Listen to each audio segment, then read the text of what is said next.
మాట్లాడండి. గౌరవనీయులు బీసీ సంక్షేమ శాఖ మంత్రివర్యులు, నా మిత్రుడు, మా జిల్లా శాసనసభ్యులు పొన్నం ప్రభాకర్ గారు ప్రవేశపెట్టినటువంటి ఈ బిల్లుకు బీఆర్ఎస్ పార్టీ సంపూర్ణమైన మద్దతును తెలియజేస్తుంది.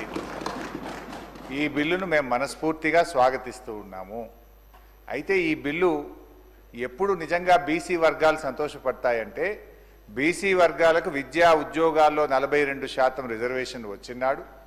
బీసీ వర్గాలకు స్థానిక సంస్థల్లో పట్టణ మరియు గ్రామీణ ప్రాంతంలో 42% రిజర్వేషన్ ఫలాలు వారికి పూర్తిగా అందినప్పుడు ఆ వర్గాలు చాలా సంతోషపడతాయి.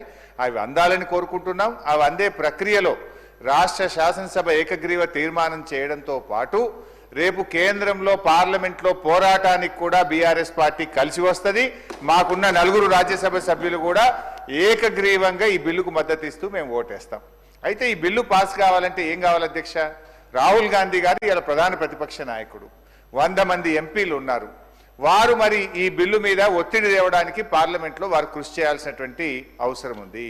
దానికోసం వారిని గట్టిగా రాహుల్ గాంధీ గారు ఇలా పూనుకోవాల్సినటువంటి అవసరం ఉంది.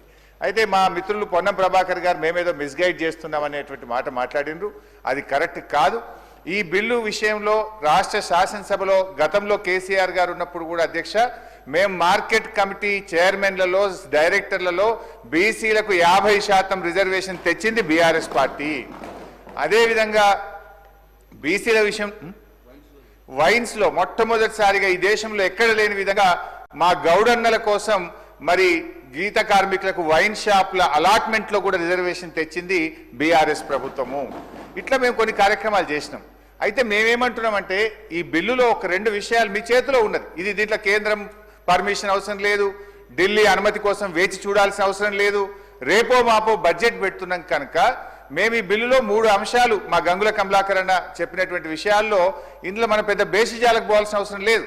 బీసీల మీద మీకు నిజంగా చిత్తశుద్ధి ఉంటే, బీసీల మీద మీకు నిజమైనటువంటి ప్రేమ ఉంటే 3 అంశాలు ఈ బిల్లులో చేర్చమని బీఆర్ఎస్ పార్టీ తరఫున అమెండ్మెంట్ ఇచ్చాం. ఆ 3 అంశాలు కొత్తవేం కావు, కాంగ్రెస్ పార్టీ గతంలో ఇచ్చినటువంటి హామీ.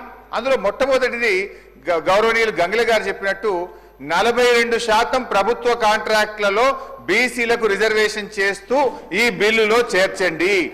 దీంట్లో ఇలా ఢిల్లీ పర్మిషన్ అవసరం లేదు, ఎవరు పర్మిషన్ అవసరం లేదు. రేపటి నుంచే ప్రతి కాంట్రాక్ట్ లో బీసీలకు రిజర్వేషన్ వచ్చే అవకాశం ఉంది. ఇది మీరు ఎన్నికల సమయంలో బీసీలకు ఇచ్చిన హామీ. దీన్ని దయచేసి దాంట్లో చేర్చాలని చెప్పి కోరుతున్నాం. నంబర్ 1. 1 నిమిషం సార్. 2వ అంశానికి వచ్చేసి బీసీలకు సప్లాన్ అమలు చేస్తామని మీరు చెప్పారు. గతంలో కేసీఆర్ గారు SC ST sub plan carry forward విధానంతో ఎస్సీ ఎస్టీ సార్ గౌరవనీయులు పొన్నం ప్రభాకర్ గారికి వినమ్రపూర్వకంగా నేను మనవి చేస్తున్నది ఏంటంటే, ఈ బిల్లుకు బీఆర్ఎస్ పార్టీ సంపూర్ణమైన మద్దతునిస్తుంది, స్వాగతిస్తుంది. ఈ బిల్లు విషయంలో మీరు అఖిల పక్షాన్ని ఢిల్లీ తీసుకుపోతే మీతో పాటు రావడానికి ఏ పోరాటానికైనా బీఆర్ఎస్ పార్టీ సిద్ధంగా ఉంది. అయితే ఈ విషయం ఢిల్లీ చేతుల్లో ఉంది. అప్పటిదాకా వేచి చూడకుండా మేము అంటున్న దానికి మీరు బేసిజాలకు పోవాల్సిన అవసరం లేదు. సింపుల్ గా ఈ బిల్లులో 3 అమెండ్మెంట్లు అడుగుతున్నాం. బీసీ సప్లాన్ ను ఈ ఆర్థిక సంవత్సరంలో పెట్టే బడ్జెట్ లో బీసీ సప్లాన్ ను మీరు ఇచ్చిన మాట ప్రకారంగా ఈ బిల్లులో చేర్చండి, బీసీ సప్లాన్ పెట్టండి. బడ్జెట్ లో 20,000 కోట్ల రూపాయల నిధులు పెట్టండి.